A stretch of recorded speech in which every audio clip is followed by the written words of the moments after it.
Hi guys, Matt from Zootom here. Today I'd like to talk to you about something that's a growing concern among parents, teachers and health experts. In a world where anyone that owns an electronic device can access pretty much anything at the touch of a button, let's talk about some of the effects that online pornography can have on the brain of a child. Now, in an ideal situation, this type of mature content simply wouldn't be available to children.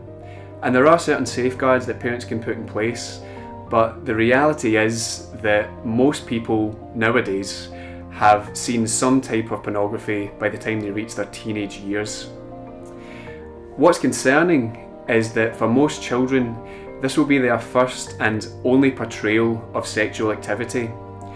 And being exposed at a young age to pornography, which often depicts aggressive or misogynistic acts, can lead to things like poor mental health, violence, sexism, and just an unrealistic expectation about what sex means.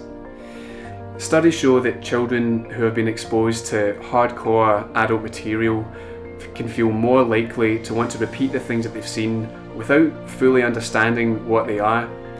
And that can lead to scenarios where more underage people feel peer pressured into performing sexual acts. So, what can we do to try to control this situation? Simply taking away a child's phone or their tablet isn't really the answer, because there's always another way to access the internet. The truth is, and I know that it's not a comfortable subject to bring up, but it all starts with communication. We need to talk to our children about what pornography is, because inevitably they will end up coming across it at some point, whether that's deliberate or whether it's accidental. It's important to educate our children as soon as they start using the internet, in order to help them avoid the inappropriate content, but also to teach them how to deal with it if they do end up coming across it. Establishing ground rules, giving clear boundaries, and explaining the difference between what's fake and what's real is a really good way to lay the foundations for online safety.